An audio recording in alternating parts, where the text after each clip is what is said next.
नमस्ते छात्रों, आप सबसे फिर से मिलकर खुशी हुई। आशा है कि अब आप आलोचना को ठीक से समझने लगे होंगे। आइए आज के सत्र की शुरुआत एक कहानी से करते हैं। नीलम एक शिल्पकार की कार्यशाला देखने गई। उसने अंदर जाने से पहले अपनी चप्पल एक पत्थर पर उतार कर रख दी। उसने सारी मूर्तियों को बहुत ध्यान से देखा और उनकी सुंदरता को सराहा। उसे किसी मूर्ति में बना एक सितार बहुत पसंद आया। शिल्पकार नीलम को उस सितार की खूबियों के बारे में बताने लगा। कार्यशाला में घूमने के बाद नीलम फिर से दरवाजे पर पहुंच गई, जहां उसने अपनी चप्पल उतारी थी। नीलम ने देखा कि उस पत्थर पर कुछ निशान बने हुए थे। शिल्पकार ने पत्थर की तरफ देखते हुए कहा, मैंने इस पत्थर पर सितार बनाना शुरू किया था, पर यह पत्थर हथौड़े की मार नहीं सह सका। इसीलिए मैंने दूसरे पत्थर पर हथौड़े से मारना शुरू किया। आपने इस कहानी से क्या सीखा? 1. जो पत्थर हथौड़े की मार सह सकता है वही मूर्ति बन सकता है। 2. हमें अपनी चप्पल किसी पत्थर पर नहीं छोड़नी चाहिए। 3. पहली कोशिश में कोई भी मूर्ति अच्छी तरह नहीं बन पाती। कोई भी पत्थर हथौड़े की मार सहने के बाद ही सुंदर मूर्ति बन पाता है। उसी तरह जो व्यक्ति आलोचना को सहन करके उससे उभर पाता है वही अच्छा मनुष्य बन पाता है। बाकी लोग वैसे ही रहते हैं, उनमें कोई सुधार नहीं आता। इसका मतलब है कि आलोचना में ऐसी शक्ति है जो हमें अच्छा मनुष्य बनाती है।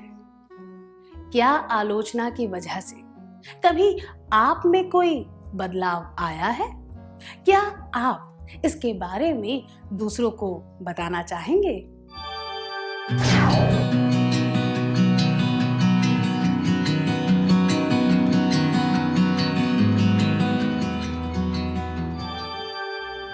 अपने अनुभव के बारे में खुलकर बताने के लिए धन्यवाद। हमें अखबार में चित्रकला, संगीत, साहित्य, नृत्य इत्यादि जैसी कलाओं के बारे में आलोचनात्मक लेख पढ़ने को मिलते हैं। मनुष्य के व्यवहार के बारे में भी आलोचना की जाती है। इस तरह की आलोचना का मकसद होता है यह समझना कि कोई घटना क्यों घटी, वास्तव में क्या होना चाहिए था और अब उसके बारे में क्या किया जा सकता है। पर जब कोई हमारी या हमारे काम की आलोचना करता है तो हमें कष्ट पहुंचता है। उस दुख की भावना से बाहर निकलने के बाद ही हम खुद को सुधार सकते हैं। आग में तपने के बाद ही सोने में चमक आती है। उसी तरह जब कोई व्यक्ति आलोचना को अच्छी तरह समझना सीख जाता है तो उसका व्यक्तित्व निखरने लगता है। इस सत्र के दौरान हम सीखेंगे कि आलोचना का सामना कैसे करना चाहिए। अब इस परिस्थिति पर ध्यान दीजिए। राजेश और उसके दोस्त साथ बैठकर अर्धवार्षिक परीक्षा की तैयारी कर रहे थे। राजेश ने कहा कि वह सबके लिए चाय बनाकर ला रहा है। एक घूंट पीने के बाद कमल ने कहा, इसमें कुछ कमी है। यह सुनकर राजेश ने तुरंत जवाब दिया, चुपचाप पी लो, इससे ज्यादा तुम्हें कुछ नहीं मिलेगा। तभी विवेक ने कहा, कमल सही कह रहा है, तुम शक्कर डालना भूल गए हो। क्या आप तीनों स्वेच्छा से यहाँ आकर इस दृश्य का अभिनय करके दिखा सकते हैं? अभिनय के द्वारा आपको बताना है कि इसके आगे क्या हुआ होगा।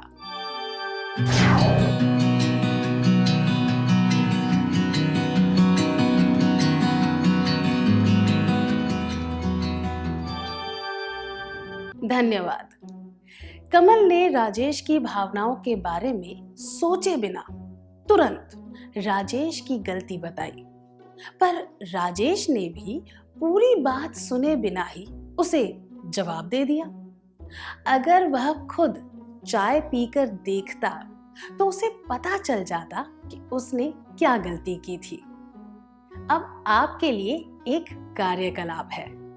क्या आपके साथ कभी ऐसा हुआ है कि आपने किसी की आलोचना को पूरी तरह सुने बिना ही गुस्से में जवाब दे दिया हो? कृपया अपने अनुभव के बारे में सबको बताएं।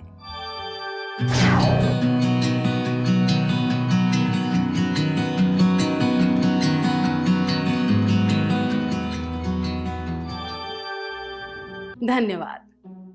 चाहे किसी भी तरह की आलोचना हो, पर हमें तुरंत प्रतिक्रिया नहीं करनी चाहिए। कुछ देर इंतजार करने से गुस्सा कम हो जाता है और हम अपने शब्दों पर काबू भी रख पाते हैं। आलोचना का सामना उचित तरीके से करना एक जरूरी कौशल है। इसका सबसे पहला कदम है आलोचना को ध्यान से सुनना, तुरंत प्रतिक्रिया ना करना। अब एक और परिस्थिति देखते हैं। राजा की माँ बहुत परेशान है क्योंकि वह अपना कमरा और मेज बहुत ही गंदी रखता है।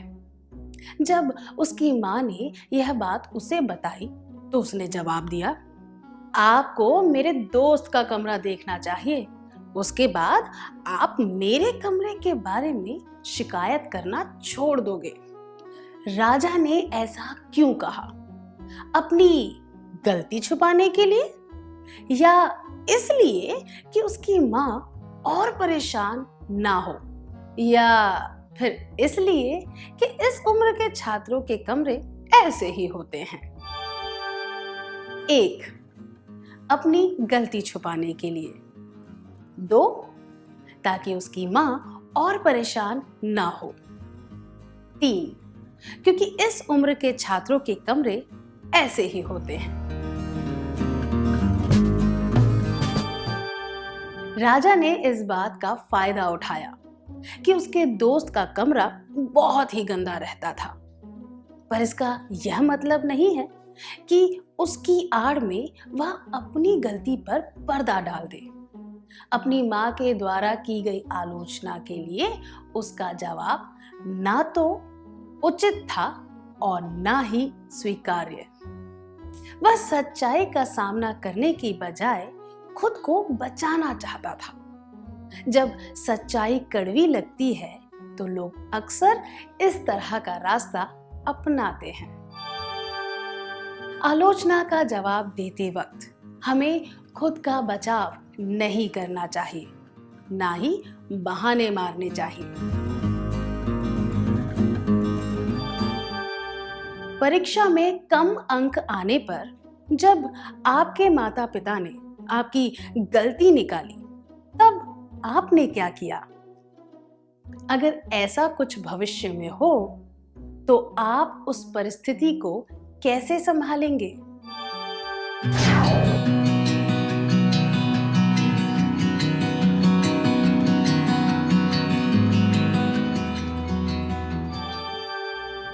धन्यवाद। आशा करते हैं कि भविष्य में कम अंक आने की वजह से कभी आपकी आलोचना नहीं होगी।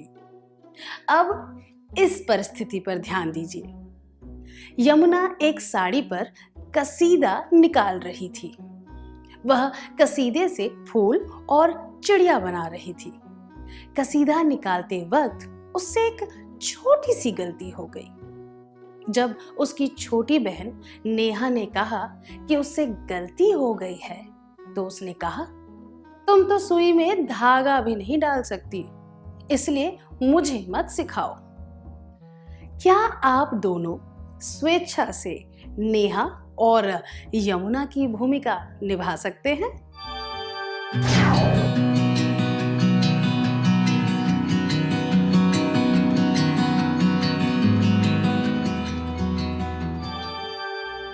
धन्यवाद। बहुत अच्छा अभिनय किया आपने। नेहा को सुई में धागा डालना नहीं आता होगा, पर इसका यह मतलब नहीं है कि यमुना उसे अशिष्ट तरीके से जवाब दे। ऐसा व्यवहार अनुचित होता है। आलोचना का जवाब देने का यह सही तरीका नहीं है। जो व्यक्ति आपकी गलती बता रहा हो, उस पर अपने शब्दों से इस तरह हमला नहीं करना चाहिए। यह अशिष्ट होता है और बचकाना लगता है। आलोचना का सामना करते वक्त हमें आक्रामक तरीके से जवाब नहीं देना चाहिए। अब एक और परिस्थिति देखते हैं। अखिल शाम को 7 बजे संगीत सीखने जाता है। स्कूल से 4 बजे लौटकर वह थक गया था और थोड़ा आराम करना चाहता था। वह नाश्ता करके टीवी देखने बैठ गया। वह टीवी देखने में इतना खो गया कि उसे समय का ख्याल ही नहीं रहा। अचानक उसने देखा कि 6:45 बज गए हैं। वह तुरंत संगीत क्लास के लिए निकला और वहां 7:15 बजे पहुंचा। संगीत के शिक्षक उस पर गुस्सा हुए। देरी से आने के लिए उन्होंने उसे गैर जिम्मेदार कहा।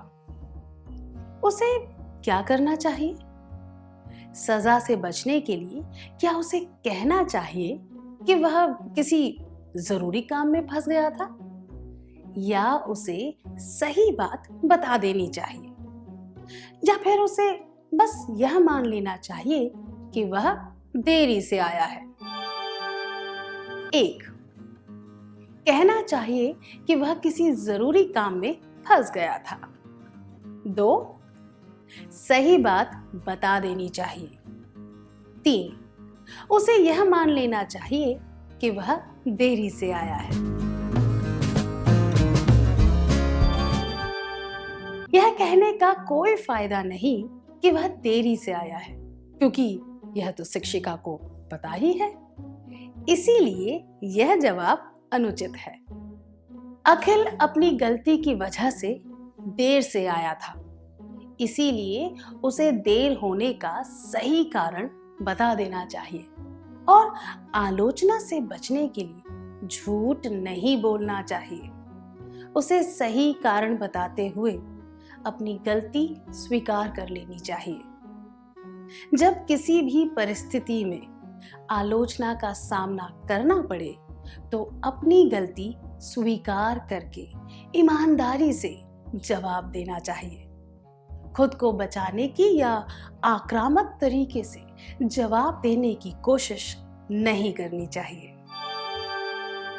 आलोचना का सामना करते वक्त ईमानदारी से जवाब देना चाहिए। अपनी गलती मान लेनी चाहिए। अब हम एक और कार्यकलाप करेंगे। आलोचना का सामना करते वक्त क्या आपने कभी सच को छुपाने की कोशिश की है? क्या आप इस बारे में अपने दोस्त को बताना चाहेंगे?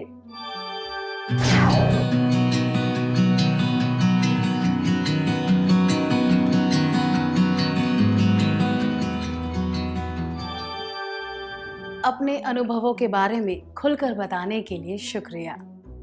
क्या अब आप दोनों स्वेच्छा से अखिल और संगीत की शिक्षिका की भूमिका निभाएंगे? अभिनय के दौरान अखिल अपनी गलती स्वीकार करके सारी परिस्थिति ठीक से समझाएगा और सच बताएगा। क्या आप तैयार हैं?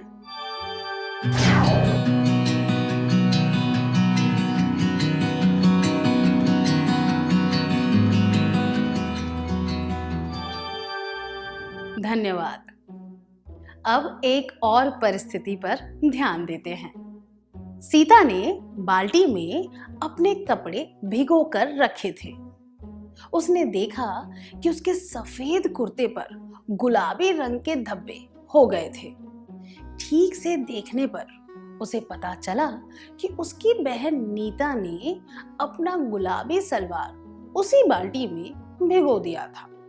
उसने गुस्से में आकर नीता से कहा, क्या तुम इतनी बेवकूफ हो? तुम्हें पता नहीं चलता कि बाल्टी में क्या डालना चाहिए? तुमने मेरा इतना अच्छा कुर्ता बिगाड़ दिया।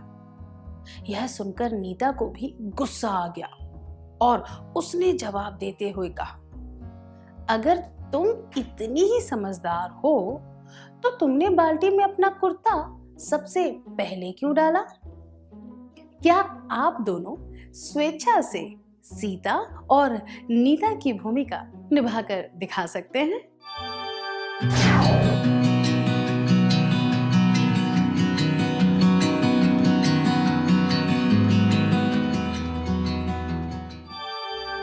धन्यवाद।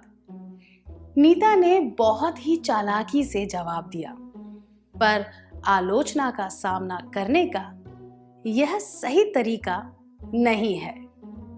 उसकी गलती यह थी कि उसने सीता की आलोचना में सच्चाई नहीं देखी। सीता ने भावुक होकर आलोचना की, पर उसकी बात सही थी।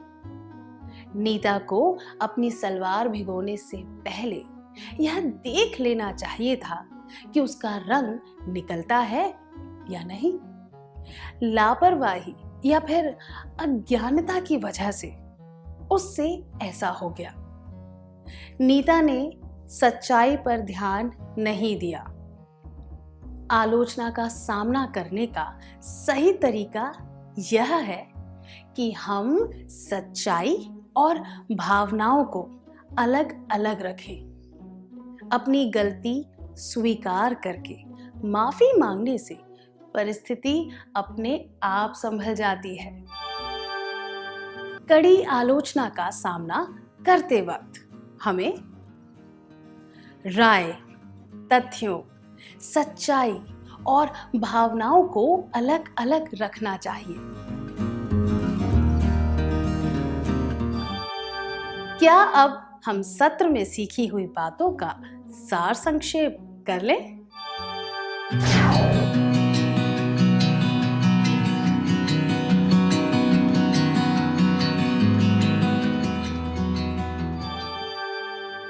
हमें आलोचना को ध्यान से सुनना चाहिए।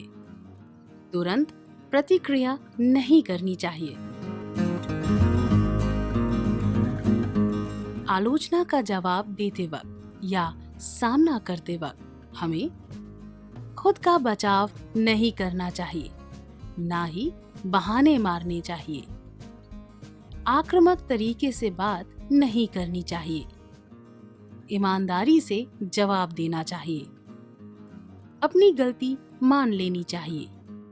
राय, तथ्यों, सच्चाई और भावनाओं को अलग अलग रखना चाहिए।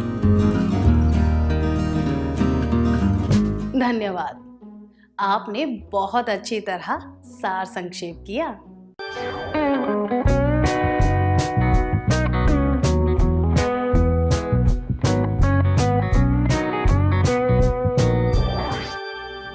नमस्ते छात्रों, आप सबसे फिर से मिलकर खुशी हुई। पिछले सत्र में हमने सीखा था कि आलोचना का सामना कैसे करते हैं। अब हम सीखेंगे कि आलोचना का सामना करने के लिए किन गुणों की आवश्यकता होती है। अब आपके लिए एक प्रश्न है। आप में से कितने लोगों को खुद की प्रशंसा सुनकर अच्छा लगता है? कृपया अपने हाथ खड़े कीजिए।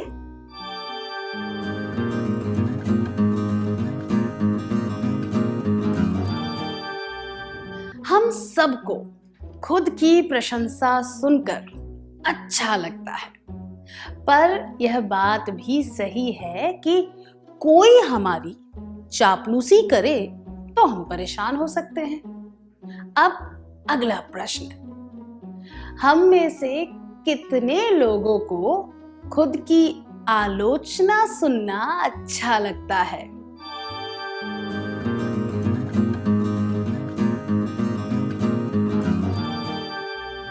हम में से किसी को भी आलोचना सुनना अच्छा नहीं लगता।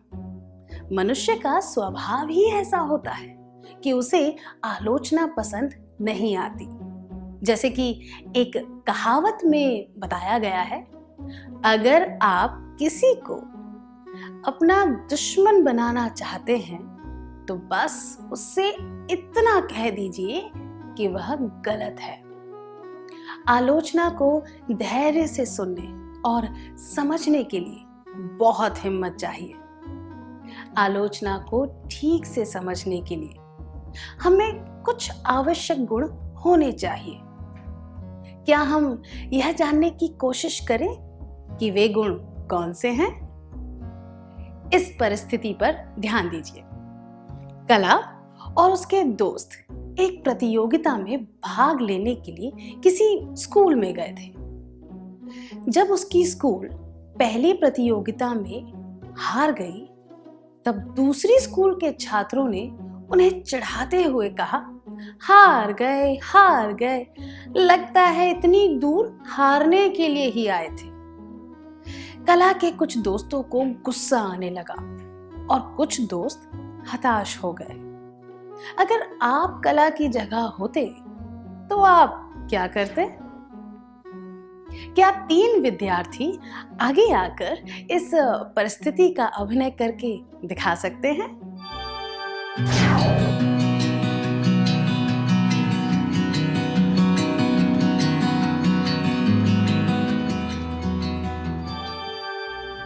अच्छा अभिनय था, धन्यवाद। इस परिस्थिति में कला ने अपने दोस्तों से कहा, उनकी बातों पर बिल्कुल ध्यान मत दो और अगली प्रतियोगिता के बारे में सोचो। इस बार हम जरूर जीतेंगे। इससे सबको प्रोत्साहन मिला और वे अगली प्रतियोगिता जीत गए। इस कहानी से हमें क्या सीख मिलती है? कला और उसके दोस्तों में दुख से बाहर निकलने का साहस था, इसीलिए वे हार और आलोचना को पीछे छोड़कर आगे बढ़ पाए। खुद में सहिष्णुता और साहस पैदा करने के लिए हम आलोचना का सामना समझदारी से कर सकते हैं। कई बार आलोचना सुनकर बहुत ठेस पहुंचती है, पर अगर हम में सहिष्णुता और साहस हो तो हम भावुक हुए बिना फिर से सामान्य तरीके से सोच पाते हैं और सही बात पर ध्यान दे पाते हैं। आलोचना का सामना करने के लिए जिन गुणों की आवश्यकता होती है वे हैं सहिष्णुता और साहस। क्या आपके साथ कभी ऐसा हुआ है कि किसी आलोचना की वजह से आप हताश हो गए थे, पर बाद में आपने सहिष्णुता और साहस से काम लिया और आप दुख से बाहर निकलकर आगे बढ़ पाए? क्या आप इसके बारे में सबको बताना चाहेंगे?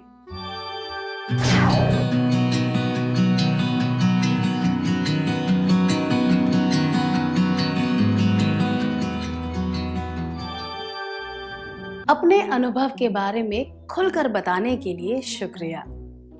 आइए अब ममता की कहानी सुनते हैं। ममता की आदत है कि वह काम को टाल देती है।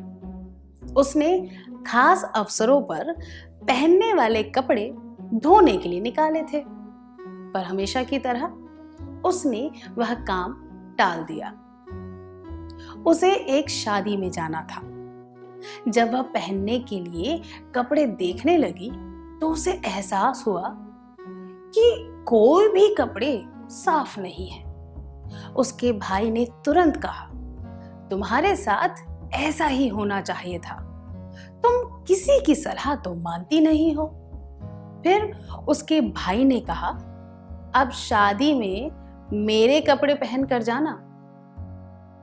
क्या आप दोनों स्वेच्छा से इस दृश्य का अभिनय करके दिखा सकते हैं? आपको यह दिखाना है कि इसके बाद क्या हुआ होगा।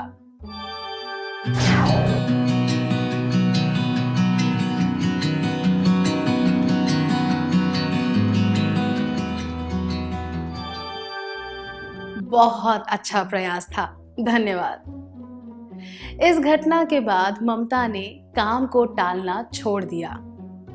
इसका मतलब है कि उसने आलोचना को स्वीकार किया और अपनी गलती पर ध्यान देते हुए कुछ सीखा। आलोचना का सामना करने के लिए जिन गुणों की आवश्यकता होती है वे हैं सहिष्णुता और साहस, ध्यान केंद्रित करना।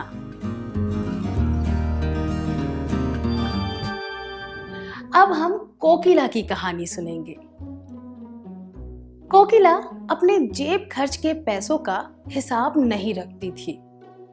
कभी कभी उसके पास कोई आवश्यक चीज खरीदने के पैसे भी नहीं बचते थे। यह देखकर उसकी सहेली प्रिया ने उसकी गलती बताई और उसे हिसाब रखना सिखाया। इसके बाद कोकिला कुछ पैसे बचाने लगी। जब उसने हिसाब देखा तो उसे पता चला कि उसमें कुछ फिजूल के खर्चे भी थे।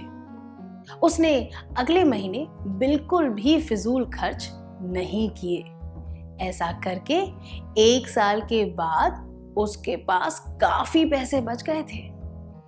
फिर प्रिया की सलाह पर उसने उन पैसों से एक छोटा कारोबार शुरू किया। अब 4 सालों के बाद वह एक दुकान की मालकिन बन गई है। हमें इस कहानी से क्या सीख मिलती है?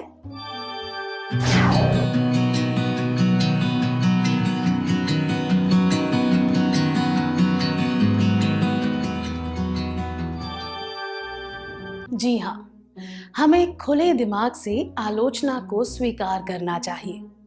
प्रशंसा स्वीकार करने के लिए ज्यादा प्रयास नहीं करना पड़ता, पर किसी भी प्रकार की आलोचना को स्वीकार करने के लिए खुले दिमाग से काम लेना चाहिए। अगर हम में ग्रहणशीलता नहीं होगी तो हम सच्चाई और भावना के बीच में फर्क नहीं कर पाएंगे। आलोचना का सामना करने के लिए जिन गुणों की आवश्यकता होती है वे हैं सहिष्णुता और साहस, ध्यान केंद्रित करना, सच्चाई स्वीकारना, ग्रहणशीलता। क्या आपने कभी खुले दिमाग से आलोचना को स्वीकार किया है? क्या आपने आलोचना को स्वीकार करते हुए अपनी गलती को सुधारने पर ध्यान दिया है? कृपया इसके बारे में सबको बताइए।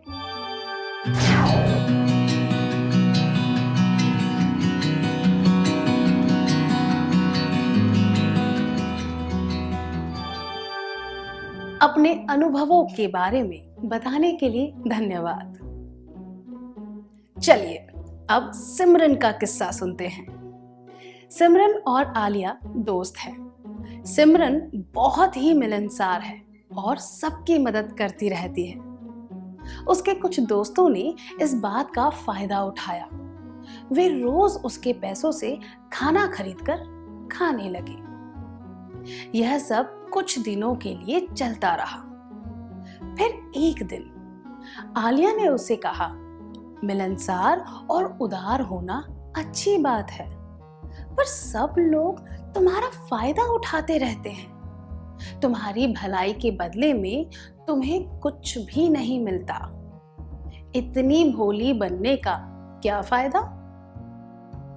क्या आप दोनों स्वेच्छा से इस दृश्य का अभिनय करके दिखा सकते हैं?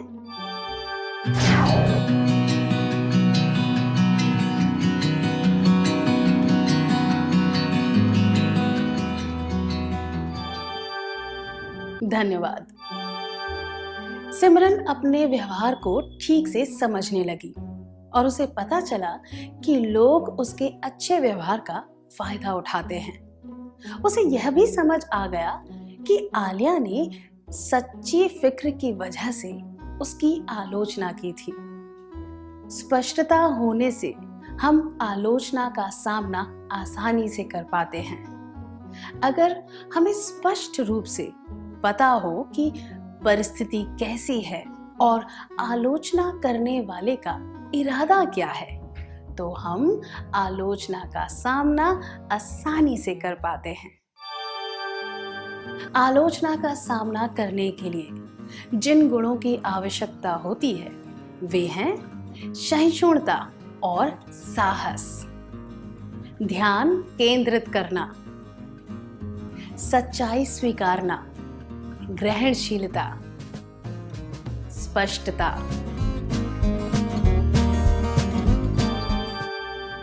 सुधीर अपने परिवार के साथ एक नई जगह पर रहने आया था। उसने कुछ नए दोस्त बनाए जो उसके घर के पास क्रिकेट खेलते थे। एक दिन उसके पड़ोसी ने उसे पास बुलाकर कहा, तुम्हारे दोस्त अच्छे नहीं हैं, इनसे दूर ही रहना। यह सुनकर सुधीर को थोड़ा गुस्सा आया, पर वह सच्चाई का पता लगाना चाहता था, इसीलिए वह उन दोस्तों से दूरी रखने लगा।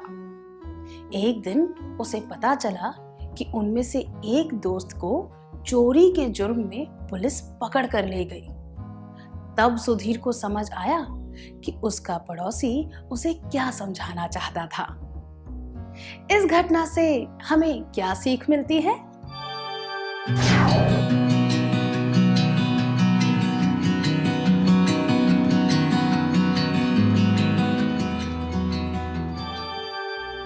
जवाब देने के लिए धन्यवाद। आलोचना का सामना करने के लिए एक और गुण होना चाहिए, जो है आभारी होना। आलोचना के रूप में हमारे सामने ऐसे कई मौके आते हैं जब हम अपनी गलतियों को सुधार कर आगे बढ़ सकते हैं। हमें ऐसे मौकों का आभारी होना चाहिए। आलोचना का सामना करने के लिए जिन गुणों की आवश्यकता होती है वे हैं सहिष्णुता और साहस, ध्यान केंद्रित करना, सच्चाई स्वीकारना, ग्रहणशीलता, स्पष्टता, आभारी होना। अब आपके बारे में कुछ जानते हैं। आप में से कितने लोग गायन में अच्छे हैं? कृपया अपने हाथ ऊपर कीजिए। जो लोग गायन में अच्छे हैं वे चुप रहेंगे। अब आप में से 3 बुरे गायक यहाँ आकर कम से कम 1 मिनट के लिए गाना गाएंगे। आपको सुरताल के बारे में सोचने की बिल्कुल जरूरत नहीं है। आपको केवल मजे लेकर गाना गाना है। और दूसरे लोग आप पर हंसने लगे तब भी आपको परवाह नहीं करनी है। आप में से कितने लोग आगे आना चाहेंगे?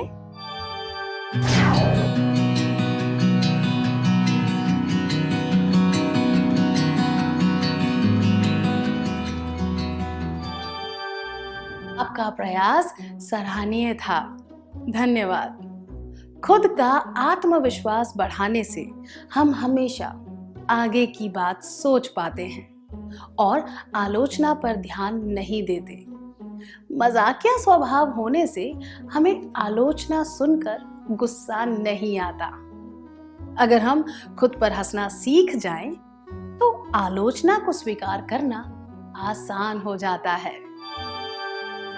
आलोचना का सामना करने के लिए जिन गुणों की आवश्यकता होती है वे हैं सहिष्णुता और साहस, ध्यान केंद्रित करना, सच्चाई स्वीकारना, ग्रहणशीलता, स्पष्टता, आभारी होना, मजाक करने की आदत। इन सब के अलावा आप तनाव कम करने के कुछ तरीके अपना सकते हैं, जैसे गहरी सांस लेना। ऐसा करने से हमारा दिमाग नकारात्मक बातों से हट जाता है और हम आक्रामक बातें नहीं करते।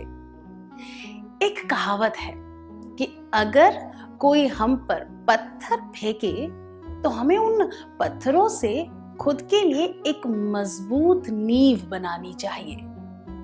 आलोचना भी पत्थर की तरह होती है। आलोचना से सीख लेकर हमें खुद को दृढ़ और मजबूत बना लेना चाहिए। जीवन की राह में हमें फूल के साथ पत्थर भी मिलते हैं। हमें दोनों को समानता से स्वीकार करना चाहिए।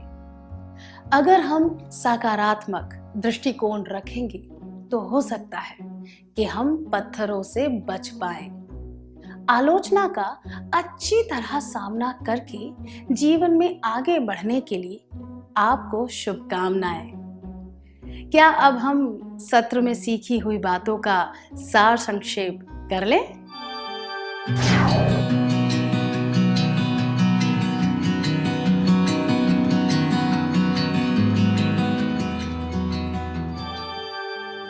आलोचना का सामना करने के लिए जिन गुणों की आवश्यकता होती है वे हैं सहिष्णुता और साहस, ध्यान केंद्रित करना, सच्चाई स्वीकारना, ग्रहणशीलता, स्पष्टता, आभारी होना, मजाक करने की आदत। धन्यवाद, आपने बहुत अच्छी तरह सार संक्षेप किया।